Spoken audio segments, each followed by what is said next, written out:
अस्सलामुअलैकुम दोस्तों, आप लोग ये देख सकते हैं। इससे पहले हमने इस सिस्टम की एक रिव्यू की थी कि आप लोगों ने 8 किलोवाट का सिस्टम किस तरह इंस्टॉल करना है। तो इस सिस्टम के साथ अभी हमने नेट मीटरिंग कर दिया है, इसके ऊपर हमने ग्रिड मीटर इंस्टॉल किया है।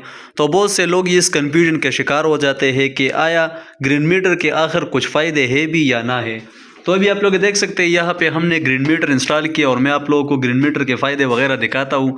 ये तकरीबन इस टाइम जो है 3:30 बजे मेरे ख्याल से। आप लोग ये देख सकते हैं 4000 वाट यहाँ से सोलर पैनल बनाती है। 4000 वाट अभी हमारे जो एनर्जी बनती है वो 4000 वाट है। अभी इस टाइम हमने ग्रिड मीटर इंस्टॉल किया। ग्रिड मीटर की रिव्यू आप लोग के साथ शेयर करता हूँ। ग्रिड मीटर हमने इंस्टॉल किया तो यहाँ पे लोड आप लोग देख सकते हैं 388 वाट यहाँ पे लोड अभी चल रहा है। घर का जो नॉर्मल लोड है वो इसके ऊपर अभी स्टार्ट है। और वापडा को रिवर्स अभी इस टाइम 3600 वाट अभी वापडा को रिवर्स जा रही है। तो बहुत से लोग इस कंफ्यूजन के शिकार हो जाते हैं कि यार हमने नेट मीटरिंग कर दिया है लेकिन उसका कोई फ़ायदा नहीं है। तो आप लोगों ने कोशिश करना है कि जब भी आप लोगों ने सिस्टम इंस्टॉल करना हो या नेट मीटरिंग वगैरह करना हो तो नेट मीटरिंग से कम लोड आप अपने घर में लगाए तो आप लोगों को बहुत ज़्यादा फ़ायदा होगा। अभी ये आप लोग देख सकते हैं ये नाइट्रोक्स इन्वर्टर है 8 किलोवाट का IP65। इसके साथ हमने 18 पैनल लगाए हैं 545 वाट के। इसके साथ साथ ये बैटरी आप लोग देख सकते हैं TX 2500 बैटरीज हमने लगाई है। तो इसकी रिव्यू हमने आप लोगों के साथ शेयर की थी कि आप लोगों ने 8 किलोवाट का सिस्टम किस तरह इंस्टॉल करना है।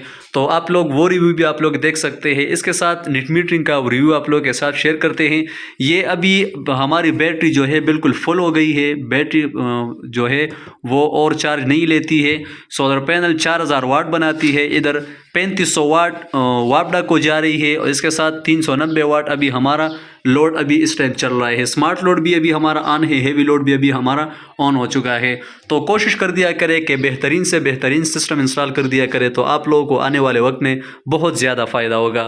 तो अभी चलते हैं और ग्रिड मीटर आप लोगों को दिखाते हैं कि अभी हमारा कितने यूनिट वापडा के साथ हमारे बन गए। तो आइए आगे देखते हैं। ये अभी हमारा ग्रिड मीटर हमने इंस्टॉल कर दिया है। अभी इसका फिटिंग वगैरह जो है अभी बाकी है। यहाँ पे आप लोग देख सकते हैं ये जो फ्लक्चुएशन करता है इसका मतलब ये है कि अभी माइनस में हमारा लोड अभी चल रहा है। तो मैं आप लोगों को यूनिट वगैरह दिखाता हूँ कि आप लोग मतलब इस वापडा को हमने कितने यूनिट इस टाइम प्रोवाइड कर दिए। तो इंपोर्ट एक्सपोर्ट जो है आप लोगों को ये 4 नंबर और 5 नंबर पर आप लोगों को इंपोर्ट और एक्सपोर्ट दिखाएगा। यहाँ पे हम दिखाते हैं आप लोगों को 4 नंबर के इंपोर्ट हमने कितना किया है। तो 2.6 यूनिट हमने इंपोर्ट कर दिए हैं। इसके साथ अभी आप लोग देख सकते हैं 5 नंबर 0.4 यूनिट हमने एक्सपोर्ट कर दिए हैं। तो ये जो आप लोग देख सकते 2.6 जो है हमने इंपोर्ट किए हैं। तो ये चेकिंग के दौरान वापडा वाले करते हैं लेकिन अभी हमने बिल्कुल माइनस में अभी हमारा यूनिट जो है वो चल रहे हैं। तो कोशिश करें कि अगर आप लोग के एरिया में लोड शेडिंग ना हो तो आप लोग ग्रीन मीटर इंस्टॉल करके अपने इलाकों के बिल जो है वो माइनस में कर सकते हैं। तो अभी ये मीटर हम फिट कर रहे हैं और आगे इंशाल्लाह आप लोगों को और ग्रिड मीटर की रिव्यू आप लोगों के साथ इंशाल्लाह शेयर करेंगे। तो ये थी आज की मालूमाती वीडियो। अगर वीडियो अच्छी लगी हो तो प्लीज़ चैनल को सब्सक्राइब करें और बेल आइकन को ज़रूर दबाइए। इंशाल्लाह मिलेंगे नेक्स्ट वीडियो में। अल्लाह हाफिज़।